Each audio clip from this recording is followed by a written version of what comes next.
Hello students, आज एक छोटा सा टॉपिक है आपके लिए। वो है डबल सर्कुलेशन। ठीक है, डबल का मतलब होता है दो बार, सर्कुलेशन का मतलब होता है कि आपकी जो हार्ट होता है उसमें डबल सर्कुलेशन होता है, मतलब दो बार ब्लड का सर्कुलेशन होता है। ठीक है, दो बार ब्लड आता है। तो देखो कैसे आता है, बिल्कुल इजी वे में समझेंगे। ये है आपका बॉडी पार्ट्स। ठीक है, बॉडी पार्ट्स का मतलब होता है जितने भी आपके ऑर्गन्स होते हैं बॉडी के अंदर वाले, जो बॉडी पार्ट्स होते हैं। ठीक है, वहाँ पे दो पाइपिंग होती है, जैसे कि मैंने आपको पहले वीडियो में बताया था कि आर्टरी और वेन दो पाइप होते हैं जिसमें ब्लड का फ्लो होता है। तो यहाँ पे जैसे कि आप देख सकते हो, इधर आर्टरी है और इधर वेन है। ठीक है, देखो आप ऐसे समझो कि आपकी बॉडी में दोनों पाइप, एक तो ऑक्सीजन लेके जाता है, एक CO2 वापस लेके बेक जाता है किसकी तरफ, हार्ट की तरफ। ठीक है, तो आज कॉन्सेप्ट क्लियर हो जाएगा आपका कि जो बॉडी पार्ट्स है वहाँ से जितनी भी वेस्ट मटेरियल है प्लस CO2 है ना, वेस्ट मटेरियल प्लस CO2 किसके थ्रू जाता है, वेन के थ्रू। कहाँ जाता है, वेना केवा में। ठीक है, वेना केवा क्या है, जो आपका हार्ट होता है जिसकी सुपीरियर वेना केवा होता है, जिसकी आपके हार्ट के राइट साइड में होता है राइट एट्रियम में पूरा ब्लड जाता है। देन उसके बाद में ये होता है आपका डीऑक्सीजनेटेड ब्लड। जैसे कि आप देख सकते हो कि मैंने मेंशन किया है कि यहाँ पे क्या है, कार्बन डाइऑक्साइड।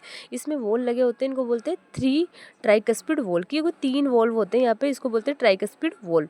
इनके थ्रू ये जैसे ही आपका हार्ट कॉन्टैक्ट होता है तो सारा ब्लड कहाँ आ जाता है, राइट वेंट्रिकल में। और राइट वेंट्रिकल में आते ही आपका ब्लड फिर एक पाइप होता है, उसको बोलते हैं पल्मोनरी आर्टरी, और यहाँ पे एक वॉल्व लगा होता है, उसको बोलते हैं पल्मोनरी वॉल्व। ठीक है, इसके थ्रू ये ब्लड यहाँ से होकर डीऑक्सीजनेटेड ब्लड, मतलब ये इम्प्योर ब्लड कहाँ जाता है, आपके लंग्स के पास। अब देखो लंग्स में क्या हो रहा है कि यहाँ पे दोनों लंग्स में क्या लगी होती है, आपकी मिलियंस में विलाई क्या होती है, एल्वोलाई। ठीक है, सॉरी, है ना, एल्वोलाई क्या होती है, जिसमें एक्सचेंज होता है। देखो मैंने लिखा भी है, exchange of gases occur here, कि यहाँ पे गैसों का एक्सचेंज होता है, आदान प्रदान होता है। कैसे, जैसे कि मैंने आपको बताया कि आपके हार्ट से पल्मोनरी आर्टरी क्या ला रही थी, deoxygenated blood. Heart basically pumping का काम करता है। ठीक है, तो डीऑक्सीजनेटेड ब्लड आई थी, तो यहाँ पे क्या होता है, डिफ्यूजन होता है ना, एक प्रोसेस होती है, उसको बोलते हैं डिफ्यूजन। डिफ्यूजन का मतलब होता है हाई कंसंट्रेशन से चीज़ों का लो कंसंट्रेशन की ओर जाना।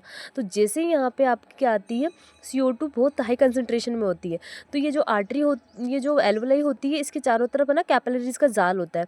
तो यहाँ पे क्या होता है, गैसों का एक्सचेंज होता है। CO2 जो आई थी किसके थ्रू, पल्मोनरी आर्टरी के थ्रू, वो क्या करती है, कैपिलरीज में डिवाइड होके CO2 खाली हो जाती है और वो बाहर हो जाती है। और आपके ब्लड में जैसे कि पता होता है कि ऑक्सीजन होती है ना, सॉरी, आपके ब्लड में जैसे कि पता होता है RBCs होती है। तो RBCs क्या करती है, एक RBCs एक हीमोग्लोबिन कंटेन करता है, जिसमें क्या 4 ऑक्सीजन अपने साथ बाइंड करने की कैपेसिटी होती है। ठीक है, बाइंड करके लेके जाती है। तो क्या करेंगे यहाँ पे, जैसे ही ब्लड आपका आया तो ये यहाँ पे एक्सचेंज ऑफ गैसेज होगा। एक्सचेंज ऑफ गैसेज में मेनली क्या होगा, जो ये एल्वोलाई होती है, गुब्बारे जैसी संरचना होती है। ठीक है, इनको हिंदी में कुपिकाएं बोलते हैं।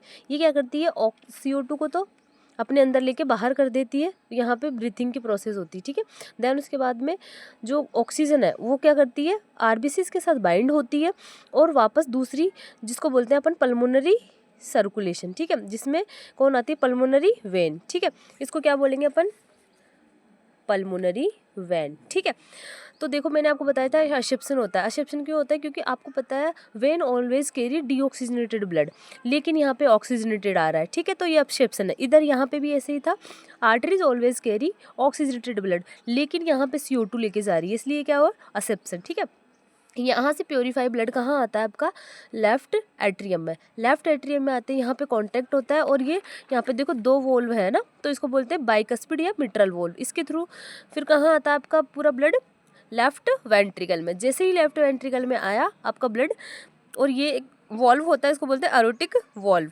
अरोटिक वॉल्व के थ्रू कहाँ आ जाता है, आर्टरीज में, और एक कोरोनरी आर्टरीज सीधा किसको देती है, ब्लड, हार्ट को। बाकी सारी आर्टरीज कहाँ आ जाती है, बॉडी पार्ट्स तक। ठीक है, फिर ऐसे क्या होता है, बॉडी पार्ट्स के सारे बॉडी पार्ट्स को क्या मिल जाती है, ऑक्सीजन। ठीक है, जैसे कि आपको पता है कि ऑक्सीजन आपके सारे ऑर्गन्स को ज़रूरी होती है। क्यों, क्योंकि उसको जिंदा रहने के लिए ऑक्सीजन चाहिए। ठीक है, तो ऐसा आपका डबल सर्कुलेशन होता है। और आपके हार्ट का काम क्या होता है, पंपिंग का। क्या काम होता है, पंपिंग का। ठीक है, तो इस शॉर्ट वीडियो में आपको समझ में आ गया होगा डबल सर्कुलेशन।